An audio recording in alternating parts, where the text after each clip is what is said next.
Welcome back to the transfer roundup part number 2.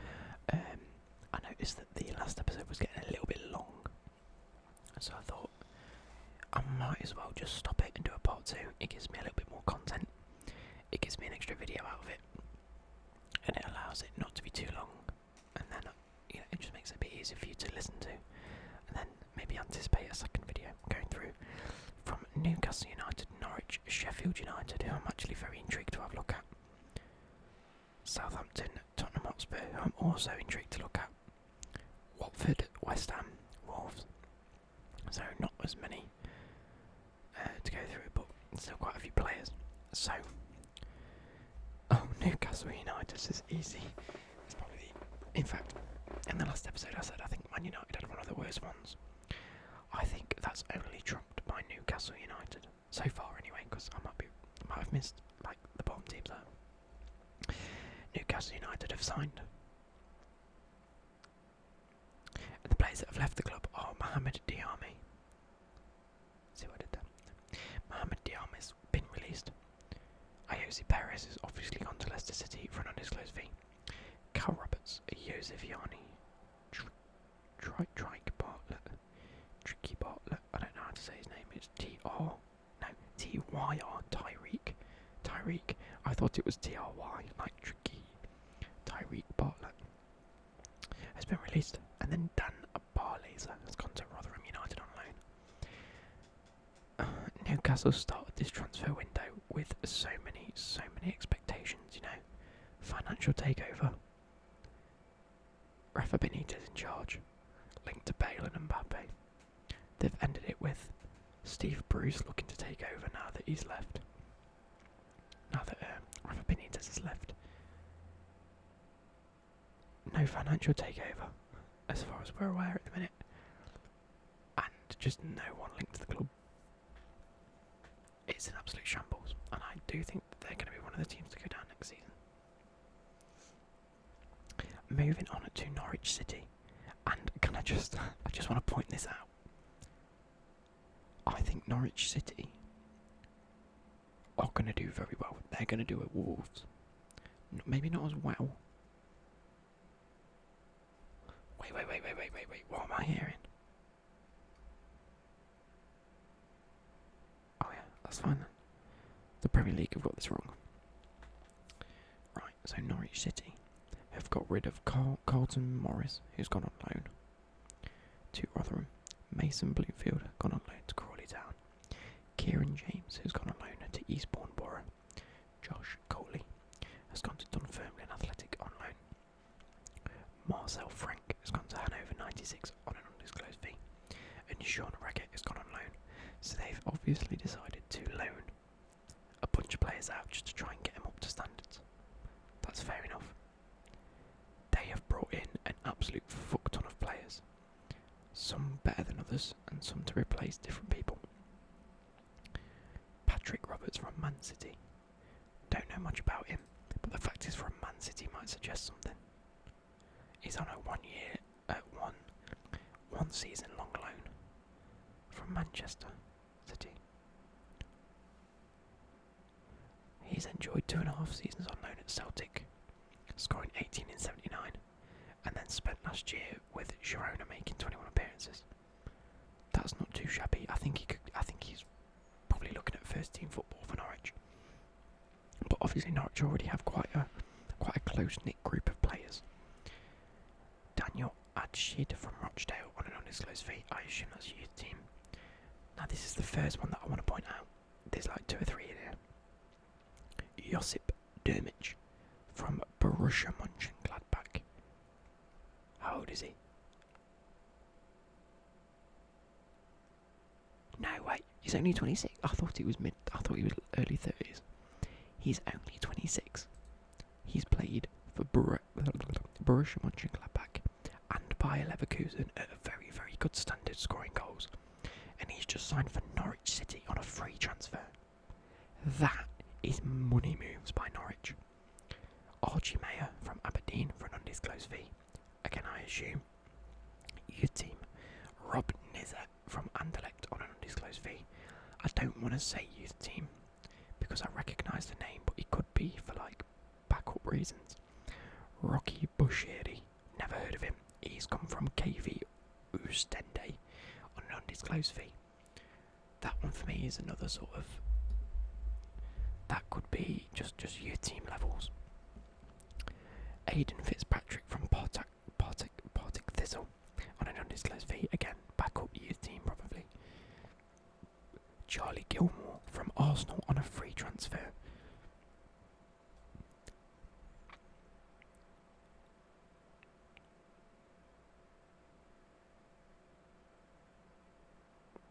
Okay, yeah. So he joined in 2006. He joined Arsenal in 2006 and left the club in June after 13 years in North London. He has played for the first team for Arsenal. Yeah, but he only played 14 minutes in a Europa League match. Not the best. And he's represented under 16 and under 17 level. I don't even know how old he is. So I assume he's a team. But the last one I want to point out, and this is stupidly good. They've gone and signed Ralph Farman. You heard it right, the Schalke goalkeeper, who's been absolutely killing it in the Bundesliga. For 1 season long loan on the Premier League website, it says for an undisclosed fee. So possibly that means, you know,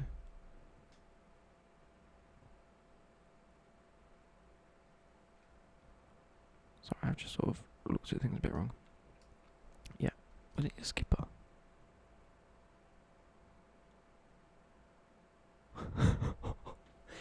He was Schalke's captain. He's moved to fucking Norwich City. Anyway, yeah. So it says undisclosed fee, but Norwich have said 1 year long loan. That possibly might mean that on a 1 season long loan, and then they buy him at the end of it if they want to. That for me is the second money move that Norwich have made. That is top quality. You've brought in a Champions League goalkeeper, let's call it as it is, and a captain who's going to be doing bits at Norwich. And you've brought in alongside, obviously you've got likes of Timo Pukki, you've got a definite quality striker in Dermich, or maybe even a cam centre forward depending on how he wants to play. Having played in the that's what I mean. Having played in the Champions League, you've just signed 2 Champions League players. That's ridiculous, and that is good. That is very good, and I'm liking what Norwich are doing. Maybe I do a career mode with Norwich City. I know quite a lot of you wanted Aston Villa, but maybe I do Norwich City and then like bring in a few like Hudson. I don't know. The FIFA 20 is looking good. So Sheffield United, who I was looking forward to going through in the last episode, but I'm not too sure on now that I've looked at it. Out of the club, Paul Coots been released, Martin Craney released, Connor Washington released, Daniel Lafferty released, Cowlan, Caolan, Cowlan Lavery released, Nathan Thomas has gone to Gillingham on loan, Reece Norrington Davis to Rochdale on loan, Jake Eastwood to Scunthorpe on loan, Oliver Greaves to Barrow AFC on loan. I think my mate plays for Barrow.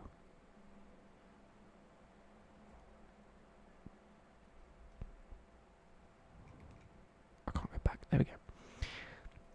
And then Tyler Smith to Bristol City on loan. That's a lot of players to leave the club. As I know they're probably young players or they're probably old players that are no longer good enough. But this is what, right, I'm glad that Norwich City and Sheffield are next to each other in these tables. Or in, alphabetically. This is the difference between a team that looks like it wants to stay up in the Premier League versus a team that doesn't, or not necessarily doesn't, but have got their eyes fixed a little bit too much on how good they think their team is. Sheffield United, good enough in the Championship, they won fair and square. They got promotion. Did they win? I think they came second. Which is fair and square, They've brought in Luke Freeman from QPR on an undisclosed fee. Not amazing. And they've signed Phil Jagielka from Everton on a free. Phil Jagielka, yes, Premier League quality. He's a good centre-back. He's getting old though.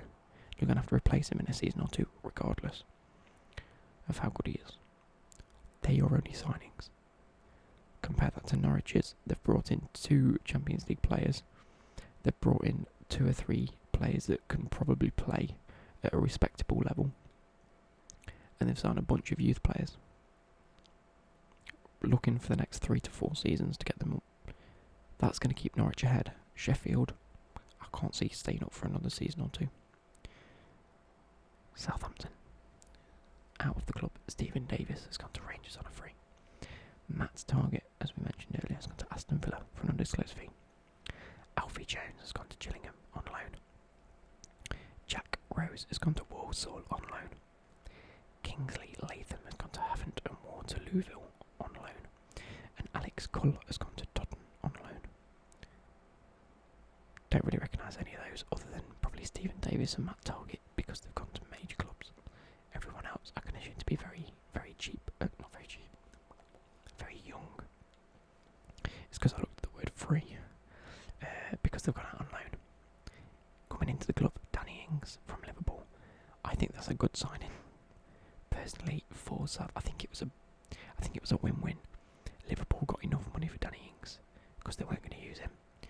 Southampton got a player that's known to score goals and has been okay. Not amazing, but okay. For a respectable fee. Moussa Djenepo has come in from Standard Liège for an undisclosed fee. Don't know whether that's going to be first team football. He looks relatively okay, he's only 20 years old. Tremendous pace and good finishing ability. That comes from the Southampton manager. For a quote like that to come from the manager suggests that I think the manager looks to be using him. Right, I'm on the Spurs website because you can click on the details and it takes you to their website where they announce the transfer. It says Djenepo will move to Southampton off the back of an outstanding season in Belgium. Scored 11 times for Standard Liège and helped them to a 3rd place finish in the top flight and qualification for Europa League. And then a quote from the manager says, Moussa is an exciting player with tremendous pace and good finishing ability. That's good, because A, the manager's been looking at him, so that confidence is already there. 2, they've obviously looked at him for a few seasons and gone, he fits what we need. Good. And he looks like he's going to be playing first team football. I rate that. Lastly, Jay Adams from Birmingham City. Now, we all sort of looked at him last year. 22 goals and 6 assists in 48 appearances last season. That's fucking outrageous. He was one of the best players last season, and I think he was on a lot of clubs' radars. Especially, like, in terms of the Premier League, and maybe some of the clubs that have just been bumped up to the Premier League. But it depends how much the fee for him has been. It doesn't report it on this website, so I might have to take a look at that. But he did very well last season, there's no denying that. And I think that's a good sign for Southampton. I think bringing in 2 wings and a striker really suggests that Southampton mean business. In terms of the one thing that they didn't do last year was score many goals. They didn't have the correct attackers, they didn't have the correct setup to get goals in, and I think the manager has identified the fact that we need goal scorers and we need someone that can set up goals. They've brought in 2 wingers and a striker, and I think that's clear to see.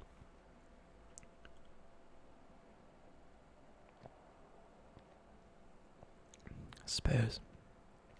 Tottenham Hotspur. Right, this is where I stand with Tottenham being a Chelsea fan. I don't like them. I can respect them.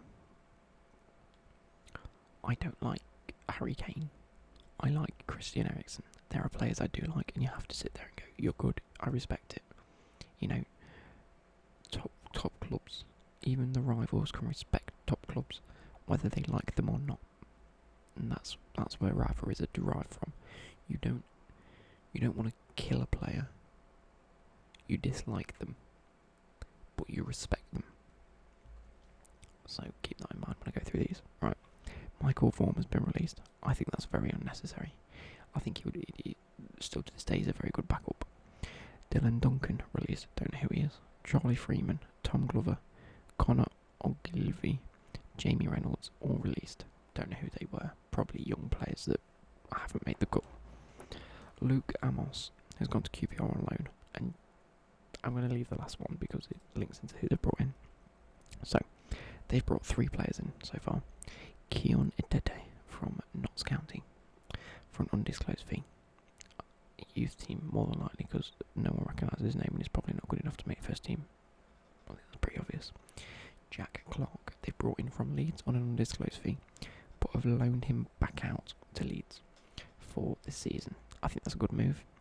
They've had their eye on him for a couple of months now, and there was lots of reports that they'd signed him and he was having his medical and then it didn't go through, and then they signed him again, and the papers make everything up. But they did sign him and send him back out on loan, which is respectable. He's young, he looks very good. As far as I'm aware, he looks relatively decent. Did quite good for Leeds. And so, Leeds want to keep hold of that talent to try and push again next season for promotion. But Spurs need to recognise that talent and think we need to make sure that we're getting this guy. So I've done the right thing. Lastly, they've made an unbelievable signing. Tanguy Ndombele from Lyon has gone to Tottenham Hotspur. That's phenomenal. I am a big fan of this guy. Lyon have produced some brilliant talent over the past couple of seasons, whether it's been Lacazette, or was it Marseille? No, I think he was at Lyon. He was at Lyon. My hair is doing my head in, can you tell? This is two videos now where I've just been... But I've been a big fan of him, regardless, and I think that he's going to do well at Tottenham. I think he fits Tottenham style very well, and he fits into that void that Moussa Dembele left. So they've got rid of Dembele and they've brought in Ndombele. Moving on. Watford. Now,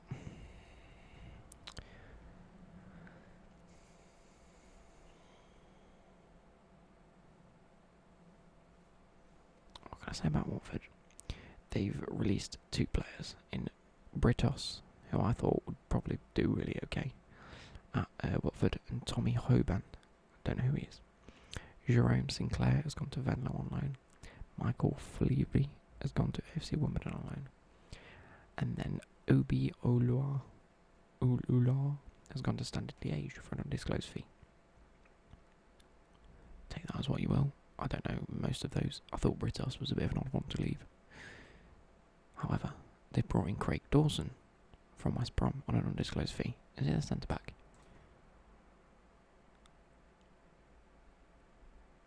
Yeah, 4-year contract. How old is he? He's 29. So he's at peak age. Yeah, I suppose that's not too bad. And that's it. Or they brought in Bailey Spencer Adams on a free. I assume he's not playing first team. Yeah, the under 23 squad. Pardon me. So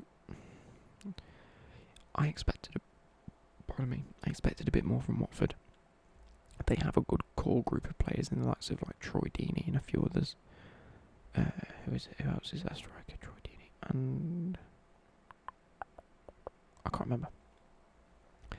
But they have a relatively good squad. They have many areas they need to solidify, make better.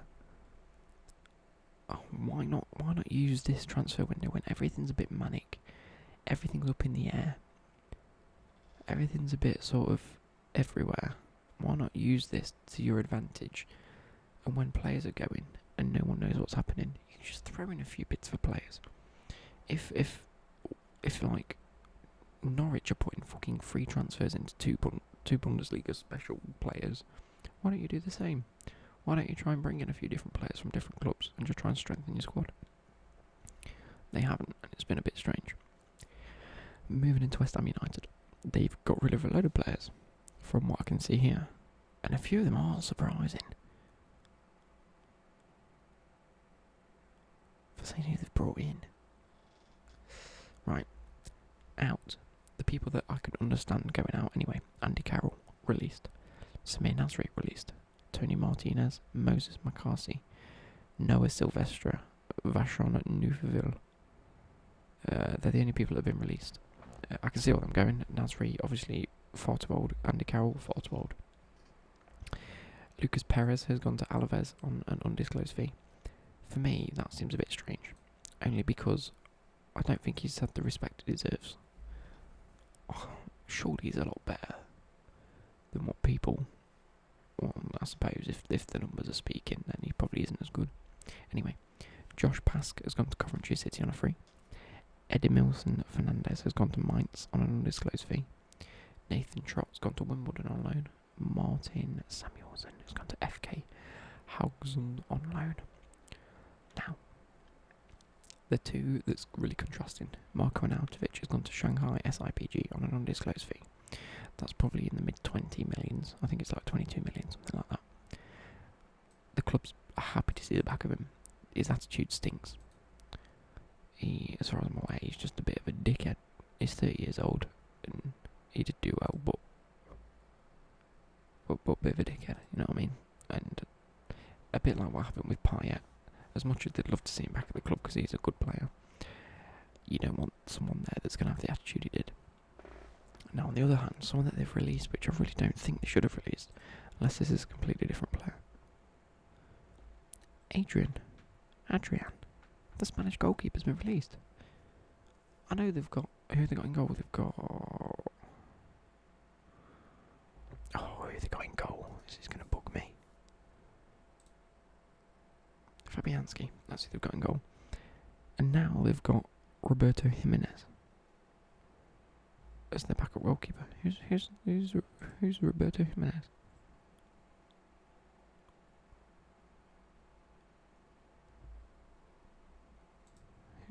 Who? Where's he come from? Because he's 33 years old.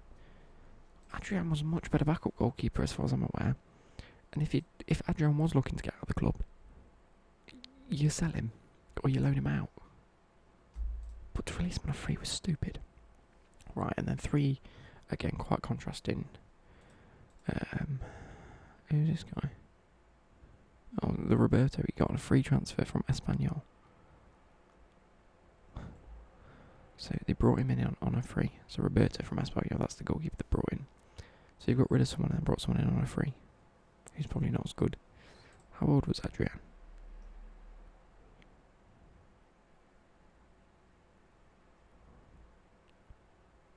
Let's have a look.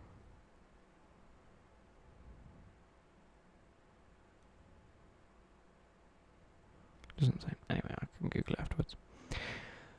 Yeah, so David Martin's also coming on a free from West Ham United. He's another goalkeeper. Another 33-year-old goalkeeper. You brought in 2 goalkeepers for a free transfer to be your backup. Odd. It's very strange. It's very strange. But on the back of that, they've made an absolute god signing in Pablo Fornells from Villarreal. And I say this because both on FIFA and Football Manager, this guy's got potential, and I think it's recognised in the real world as much as it is on a game that he has potential and he could do very well. So that's a good signing. I don't know how much they've paid for him, but it's a good signing.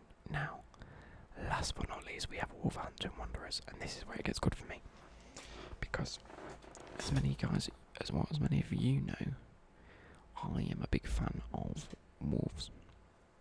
I think that they did very, very well last season. I really think that they could push for Europa League this season. Right, when we think about the top 6, you've got the top 6 clubs, and then you've got like Everton, Wolves, Leicester, Southampton, possibly, or like a few clubs that are up there in like between 10th and 7th, 7, 8, 9 and 10. But the gap between the 2 clubs, or a few of the clubs, is ridiculous. You know, you don't see the Wolves and the Evertons push past the Arsenals every so often. And even at the end of the season, you know that from 1 to 6 is going to be any of the top 6 clubs, just in a different order. But I think Wolverhampton Wanderers, what they're doing at the minute, could begin to bridge the gap as well as Everton. And possibly Norwich, depending on how they get on. I think Norwich are going to have a much better city and much better season than many people think. Similar to how I predicted Wolves last season, or how I didn't predict Wolves. I wanted them to do well, but I'd had my reservations. I think I'm going to go large and say Norwich could finish in top 10. Maybe top 12, anyway. Wait for that. I'll wait until more clubs make signings before I make any more predictions. Anyway, so I do think that with a few more good signings... What? Okay, maybe not. Anyway, so, out of the club, you've got Ethan Ebanks-Landau gone to Shrewsbury Town on an undisclosed fee. Michael Zyro released. Carlos Heredia released. Ben Goodliff released. Aaron Hayden released. Diogo Latti released. Enzo Savic released. That's all the ones released. Christian Herc has gone to Victoria Pleasant on loan.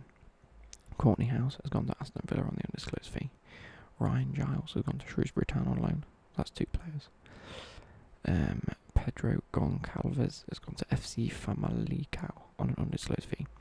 João Diaz has gone to Famalicão, or they've gone to the same team. Pedro and João Diaz, they've both gone to the same team on an undisclosed fee. Helder Costa has gone to Leeds on a loan. That's a good signing for Leeds. And then Ryan Leake has gone to Burgos on an undisclosed fee. There's quite a few players to go out. Only one really stands out for me, and that is Helder Costa. I think he could have done a lot better. However, these are the players that brought in. Raul Jimenez, who played last season, they've solidified his transfer and bought him from Benfica. You've got Leander Dendoncker, another player that they had on loan, so they've shored up that transfer and bought him. Sundai has come from Oxford United, I assume for the youth team. Hong from Yeovil Town on an undisclosed fee. Is he looking like a first team player, or no? He's a prospect for the under 18s. And then Rafael Nia, who was a big transfer for PSG, or a big player for PSG a couple of years ago. In terms of he was one for the future. They've signed him as he's the former PSG under 19 captain, and he's going to be playing for the under 23s. So again, they're looking at not only solidifying the players that played well last season, and the likes of Jimenez and Dendoncker, they had good seasons. They're also looking for even further in the future and more youth players. They signed a lot of youth players last season, a lot of Portuguese talent that did well and that played together well. What Wolves have done are clever. They've bought the players that played well in Jimenez and Dendoncker. They haven't interrupted or disrupted the sort of chemistry and the bond and the sort of gelling of the club. They haven't disrupted anyone, but at the same time they've bought a few players that can just edge it in the next season or two. So I think what Wolves have done is excellent. And that wraps it up. Now, since I've been talking, there's probably been 1 or 2 like new transfer rumours, and I will go through them in probably like a week's time, or more different transfers that have happened. I think the main ones that I can talk about is the fact that Tyrone Mings has gone to Aston Villa. Muric has been loaned to Forest. Obviously, Tielemans signing for Leicester City is a huge... I'm going to call this. I'm going to call it, and I think that's going to be the signing of the summer. It's going to be like the dark horse signing of the summer, if that makes any sense. Like you've got the Wan-Bissaka going to Man United for 50 million. You've got Hazard leaving Chelsea for 100 million. I think between Tielemans, I don't want to say Rodri and Angelino, because Angelino was stupid because they bought him back, and Rodri was expensive, so I don't want to call that. Obviously, Farman and Dermich, I think they're going to do really well at Norwich. Che Adams, I think, is going to be quite a dark horse signing. I'm looking for players that are probably cheaper than what we'd expect. Yeah, I'm just going to go with those. I think they're going to be great signings for this season. So I hope to see you guys in a future video talking about different signings. And I hope you guys have been enjoying these. I don't know yet because I haven't even edited them or put them out, but I shall see you later.